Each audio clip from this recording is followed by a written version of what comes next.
জুলাই হত্যাকাণ্ড ও মানবতা বিরোধী অপরাধের দায়ে সন্তোষ প্রকাশ করেছে রাজনৈতিক দলগুলো। এ বিচারকে ঐতিহাসিক আখ্যা দিয়েছেন তারা। সেই সাথে শেখ হাসিনাকে ভারত থেকে দেশে ফিরিয়ে এনে দ্রুত রায় কার্যকরের দাবি তাদের। ক্ষমতাচ্যুত সাবেক প্রধানমন্ত্রী শেখ হাসিনা সহ জুলাই গণঅভ্যুত্থানে হত্যাকাণ্ড ও মানবতা বিরোধী অপরাধে ৩ আসামির ঐতিহাসিক রায়। জুলাই গণঅভ্যুত্থানে নেতৃত্ব দেওয়া ছাত্রদের সংগঠন জাতীয় নাগরিক পার্টি বলছে, এই রায়ের মধ্য দিয়ে দেশে ন্যায় বিচার প্রতিষ্ঠিত হল। মৃত্যুদণ্ডপ্রাপ্ত আসামি শেখ হাসিনাকে দেশে ফিরিয়ে দেয়া ভারতের দায়িত্ব বলে মনে করে জামায়াতে ইসলামী। কোন একজন সরকার প্রধানের সর্বোচ্চ সাজা, এটা বাংলাদেশের ইতিহাসে এই প্রথম।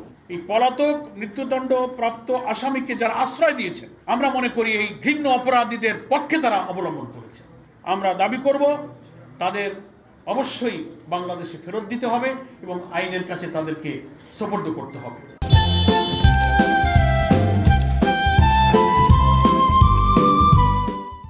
রায়ে সন্তোষ প্রকাশ করে বিএনপি বলছে, ফ্যাসিবাদ যেই হোক একদিন কাঠগড়ায় দাঁড়াতে হবে। আজকের এই আদালতের রায়ের মধ্য দিয়ে কয়েকটি জিনিস প্রমাণিত।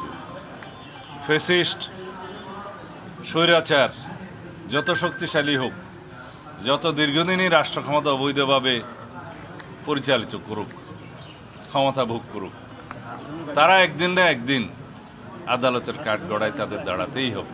ফ্যাসিস্ট শেখ হাসিনা, আসাদুজ্জামান কামাল এবং সাবেক আইজিপি মামুন, তাদের অপরাধের তুলনায় এই সাজা যথেষ্ট কম, কিন্তু আইনের উপরে কোনো সাজা নাই। ভারত থেকে শেখ হাসিনাকে দেশে ফিরিয়ে এনে দ্রুত রায় কার্যকরের দাবি রাজনৈতিক দলগুলোর। আসিফ খান, ডিবিসি নিউজ।